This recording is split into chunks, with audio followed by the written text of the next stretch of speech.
The Bible and Brexit. Was the outcome good or bad? Proverbs 22:28 says, "Remove not the ancient landmark which thy fathers have set."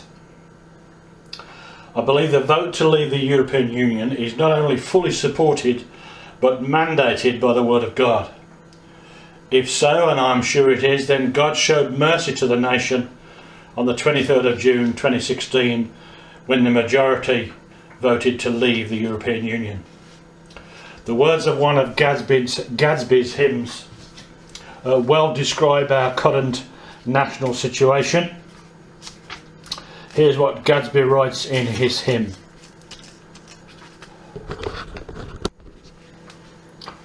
Tremendous judgments from thy hand thy dreadful power display. Yet mercy spares this guilty land, and still we live to pray. Great God, and why is Britain spared, ungrateful as we are? Oh, make thy awful warnings heard, while mercy cries forbear. What numerous crimes increasing rise through this apostate isle? What land as favoured of the skies, and yet what land so vile? How changed, alas, are truths divine, for error, guilt and shame. What impious numbers, bold in sin, disgrace the Christian name. Regardless of thy smile or frown, their pleasures they require, and sink with gay indifference down to everlasting fire. It was interesting, though not perhaps surprising, to observe both before and since the referendum that all the talk was of financial profit or loss, or the question of immigration. The Bible believer knows that the primary issue is godlessness and the abounding immorality that flows out of that. Moral corruption is the harbinger of political overthrow. England is in a cesspit of godless immorality. It was our Prime Minister, David Cameron, who put the so-called same-sex marriage bill before Parliament and rejoiced when it was approved into law.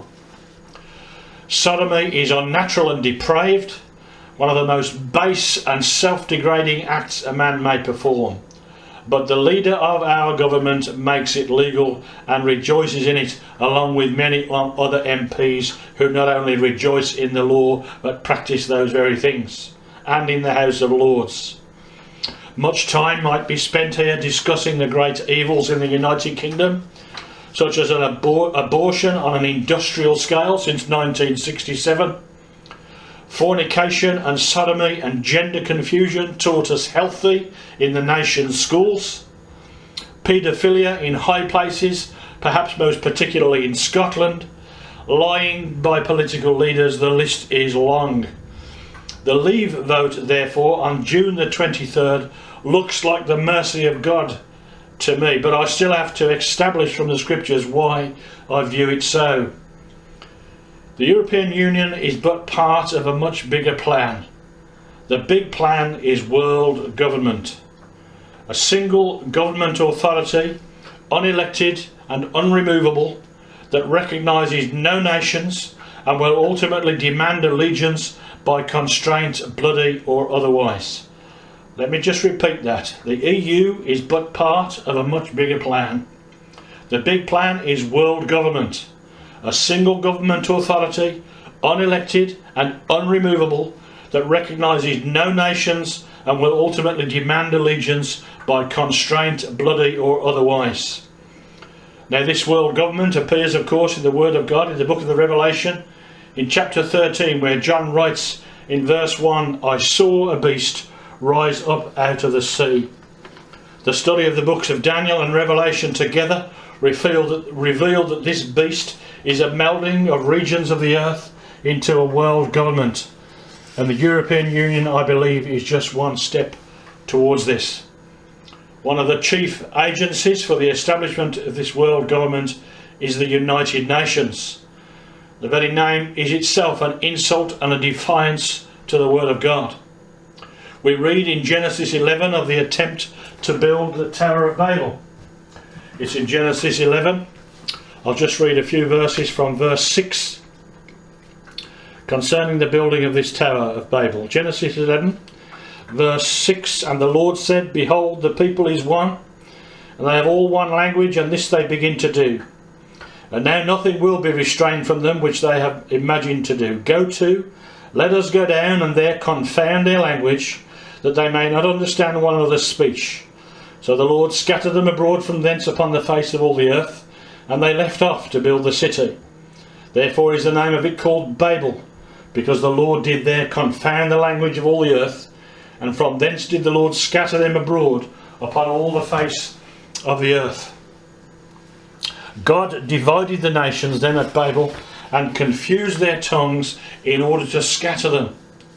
The United Nations is Satan's attempt to rebuild what God destroyed back there, way back in history, as recalled and recounted in the book of Genesis chapter 11. And the EU, I say, is part of the plan to rebuild what God destroyed. It seems clear that some influential persons within the European Union are aware of the story of the Tower of Babel. An artist named Peter Bruegel painted a picture of the half-completed Tower of Babel, and the architects and builders of the Strasbourg EU building copied it. So one of the buildings, this one parliament is in Brussels, the other is in Strasbourg. You may be aware they move backwards and forwards every month at considerable cost. But the Strasbourg one is modelled on the painting of Peter Bruegel of the Tower of Babel. Somebody seems to me to be mocking God. If you have any doubts about that, you might wish to Google the Strasbourg EU Parliament building and see for yourself. So from the Bible then, we learn that God created distinct and autonomous nations. For example, in Deuteronomy chapter 32 and verse 8. Deuteronomy 32, verse 8, we read,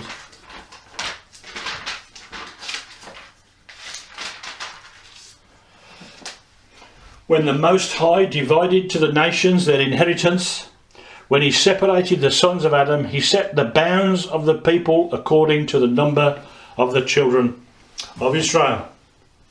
He set the bounds of the people. What was our opening text from Proverbs 22 and verse 28? Remove not the ancient landmark which thy fathers have set. In his very helpful booklet, The Biblical Case for Brexit, Peter Simpson, a Methodist pastor, has this to say. The integrity of national boundaries is plainly set forth in Numbers 20 and 21, where we read of the Israelites travelling from the wilderness to the promised land. They needed to pass through the territory belonging to the Edomites and the Amorites. So they asked the kings of those two nations for permission. Moses told the kings that his people would not stray from the main highway nor touch any crops. He even offered to pay for any water that Israel's cattle consumed in transit. He thus carefully observed the Edomites and Amorites' boundaries as being ordained of God and worthy of all respect. When Israel settled in the promised land, her borders were given in detail by God. Sometimes those borders were seas, sometimes they were rivers. It seems to me that the United Kingdom has been particularly blessed in being surrounded by seas, making it difficult throughout our past for invaders, not impossible of course, but difficult for invaders. I guess part of the popularity of Shakespeare among Englishmen, though he's popular the world over, is that he seems to have been a very patriotic man. Patriotism now, of course, is considered racism in order to discredit it. There's a thing called reframing, where you change the meaning of words or you change words to convey a different impression. But we'll mention patriotism again later. But Shakespeare, it seemed, was a very patriotic man. And here is a speech of his put into the mouth of John of Gaunt from Richard II concerning England. This royal throne of kings, this sceptred isle, this earth of majesty, this seat of Mars, this other Eden, demi-paradise, this fortress built by nature for herself against infection and the hand of war, this happy breed of men, this little world, this precious stone set in the silver sea, which serves it in the office of a wall or as a moat defensive to a house against the envy of less happier lands. This blessed plot, this earth, this realm, This England, this nurse, this teeming womb of royal kings, feared by their breed and famous by their birth, renowned for their deeds as far from home for Christian service and true chivalry, as is the sepulchre in stubborn Jewry of the world's ransom, blessed Mary's Son. This land of such dear souls, this dear, dear land, dear for her reputation throughout the world, is now leased out, I die pronouncing it, like to a tenement or pelting farm. England bound in with the triumphant sea, whose rocky shore beats back the envious siege of watery Neptune, is now bound in with shame, with inky blots and rotten parchment buns. That England that was wont to conquer others hath made a shameful conquest of itself. Now, accepting the possible reference here to the Crusades, which were a Roman Catholic Jew-hating enterprise, there is much truth in this speech, especially the words, is now leased out like to a tenement or pelting farm. God, I say then, in the scriptures teaches the distinctiveness of nations with clear borders. We find it again stated in Acts chapter 17. Acts chapter 17 and verse 26. And hath made of one blood all nations of men, for to dwell on all the face of the earth, and hath determined the times before appointed, and the bounds of their habitation. The context is all the nations of men. Furthermore, this same verse, Acts 17:26, says that God hath determined the times before appointed. This refers to the rise and fall of kingdoms and empires. We read in Revelation chapter 17 and verse 10. And there are 7 kings, 5 are fallen, and 1 is, and the other is not yet come. And when he cometh, he must continue a short space. 5 are fallen, that is Egypt, Assyria, Babylon, Persia and Greece. 1 is, says Revelation 17:10, that's Rome at the time of writing. And 1 is not yet come, and that's the one I think we see being built now, which is the revived Roman Empire, which is what the European Union is, and indeed maybe the world government will be. The European Union was founded upon the Treaty of Rome. Rome is behind some of the most powerful and tyrannous movements in the world today, such as Agenda 21. You can research Agenda 21 for yourself. It was established by the Club of Rome, and under the cover of environmental concern is a proposal to reduce the population and turn the rest of us to serfdom. All this talk of smart cities and so on, the cycle lanes that you see appearing all over Birmingham is because they want to get you out of your car and on your bike, and the plan is to reduce us to serfdom. This has all come out of Europe, of course. Now, you don't have to believe me, check it out on the internet, just type in Agenda 21, there's plenty and plenty of video clips to look at. Now, a young man asked me today, why should God be against uniting the nations? Now, before I try to answer that, it might be well to say something about his age group, which is 18 to 24-year-olds. We have heard some extraordinary stories about 18 to 24-year-olds since the vote and their grievance with old white people, in quotes, in particular. Listening to some of those youngsters on YouTube, it's clear that they have no understanding of democracy, no concept of patriotism, and very little acquaintance with the concept of totalitarian tyranny. Why is this? I believe that the dumbing down of education is a prime cause, alongside the lying media such as the BBC. On the question of dumbing down and precisely how it leads to the views of aggrieved 18 to 24-year-olds, one should read the book by Charlotte Iserbyt called The Deliberate Dumbing Down of America. She stacks up documentary evidence to a compelling level. She identifies some of the key figures in the whole dumbing down process and quotes them. I'll quote just one of dozens, if not hundreds, in her book. Dr. G. Brock Chisholm psychiatrist and co-founder of the World Federation of Mental Health, and also the first Director General of the World Health Organization. So this is not just some obscure Johnny, this is a powerful, influential man, and many others like him. And this is what G. Brock Chisholm had to say. To achieve world government, it is necessary to remove from the minds of men their individualism, loyalty to family traditions, national patriotism and religious dogmas. I'll say that again. To achieve world government, it is necessary to remove from the minds of men their individualism, loyalty to family traditions, national patriotism and religious dogmas. So men must be deprived of their individualism. We must all be made into clones.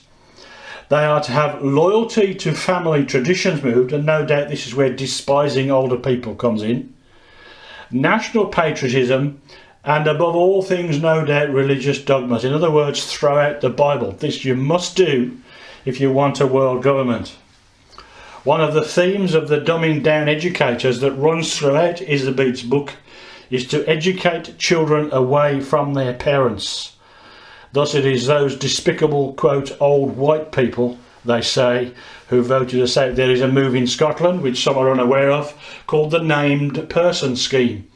And the plan is that there'll be a named person, some government worker, social worker, appointed to every child in Scotland. And that person will have more influence on that child than their parents. They will be able to override their parents. If they feel that their parents are not teaching British values, or they're too Christian or whatever, that child could well be taken away. You might want to check that out on the internet too, the Named Person Scheme. Now we read in Isaiah 3 and verse 5, the child shall behave himself proudly against the ancient, and the base against the honourable. So back then to my young friend's question, why should God be against uniting the nations?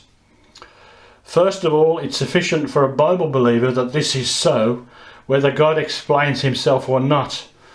But some clues come immediately to mind. Let's just read once more the verse from the story of Babel in Genesis 11 and the 6th verse. And the Lord said, behold, the people is one, and they have all one language, and this they begin to do. And now nothing will be restrained from them which they have imagined to do. Go to, let us go down, and there confound their language. So the reason given here is that nothing will be restrained from them which they have imagined to do. The Bible teaches that man is basically selfish and self-serving. Without checks and balances, that turns into despotism. The problem with the Tower of Babel that it was probably for the establishment of a worldwide kingdom with Nimrod as king. And had the Lord allowed it, fierce despotism would no doubt have been the end result. I want to read a passage from Andrew Fuller's commentary in this place. It's a fairly lengthy passage, but he thoroughly explains what it was that was of concern to the Lord and why it was that the Lord did what he did. So Andrew Fuller has this to say, but why, it may be asked, should it be the will of God to present a universal monarchy and to divide the inhabitants of the world into a number of independent nations? This question opens a wide field for investigation. Suffice it to say at present, such a state of things contains much mercy both to the world and to the church. With respect to the world, if the whole earth had continued under one government, that government would, of course, considering what human nature is, have been exceedingly despotic and oppressive. We know that in every state of society where power or wealth or commerce is monopolised by an individual or confined to a few whose interests may unite them to one another, there is the greatest possible scope for injustice and oppression. And where there is the greatest scope for these evils, human nature being what it is, there they will most abound. Different nations and interests in the world serve as a balance one to the other. They are that to the world which a number of rival merchants or lesser tradesmen are to society, serving as a check upon each other's rapacity. Union, when cemented by goodwill to men, is exceedingly desirable. But when self-interest and ambition are at bottom, it is exceedingly dangerous. Union in such cases is nothing better than a combination against the general good. It might be thought, Fuller continues, that if the whole world were under one government, a great number of wars might be prevented, which, as things now are, this is the 1700s, would be certain to take place. And it is true that one stable government, to a certain extent, is on this account preferable to a great number of lesser ones which are always at variance. But this principle, if carried beyond certain limits, becomes inimical to human happiness. So far as different people can really become one and drop all local distinctions interest, it is well. But if the good of the country governed be lost sight of, and everything is done to aggrandise the city or country governing, it is otherwise. And where power is thus exercised, which it certainly would be in the case of a universal monarchy, it would produce as many wars as now exist, with only this difference that instead of their being carried on between independent nations, they would consist of the risings of different parts of the empire against the government in a way of rebellion. And by how much wars of this kind are accompanied with less mutual respect, less quarter given and taken, and consequently more cruelty than the other, by so much would the state of the world have been more miserable than it is at present. Fuller continues, the division of the world into independent nations has also been a great check on persecution, and so has operated in a way of mercy towards the Church. If the whole world had been one despotic government, Israel, the people of God, must in all ages have been in the condition which they were reduced to from the times of the captivity, as a punishment for their sins, a mere province of another power, which might have crushed them and hindered them, as was the case from the times of Cyrus to those of Darius. And since the coming of Christ, the only way in which he permits his followers to avoid the malice of the world which rages against them for his sake is this, quote, if they persecute you in one city, flee to another. Of this liberty millions have availed themselves from the earliest to the latest periods of the Christian Church. But if the whole world had been under one government, and that government inimical to the gospel, there would be no place of refuge left upon the earth for the faithful. Just close quotes there for a moment and say this will be the case, of course, when Antichrist comes to power. Back to Fuller, quote, the necessary watch also that governments which have been the most disposed to persecute have been obliged to keep on each other, has filled their hands so as to leave them but little time to think of religious people. Saul, when pursuing David, was withdrawn from his purpose by intelligence being brought him that the Philistines had invaded the land. And thus in innumerable instances the fallings out of bad men have been advantageous to the righteous. Just close quotes again for a moment. One remembers the occasion when Paul is being cross-examined and he sets the Pharisees against the Sadducees, sets them fighting amongst themselves. Back to Fuller, quote, the division of power serves likewise to check the spirit of persecution, not only as finding employment for persecutors to watch their rivals, but as causing them to be watched and their conduct exposed by them. While the power of papal Rome extended over Christendom, persecution raged abundantly more than it has done since the Reformation, even in popish countries. Since that period, the popish powers, both ecclesiastical and civil, have felt themselves narrowly watched by Protestants and have been almost shamed out of their former cruelties. What has been done of late years has been principally confined to the secret recesses of the Inquisition. It is by communities as it is by individuals. They are restrained from innumerable excesses by the consideration of being under the eye of each other. Thus it is that liberty of conscience, being granted in one or two nations and becoming honourable, has insensibly made its way into the councils of many others. Unquote.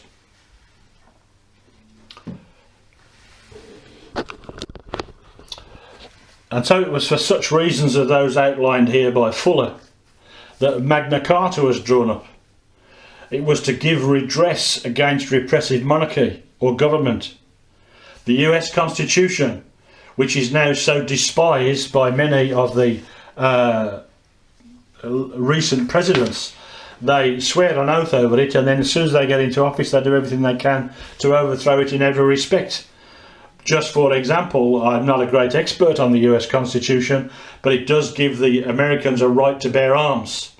And the American government is doing everything it can now, as we are well aware, to take the arms off the people, something which is guaranteed to them in the Constitution, which the President swore to uphold.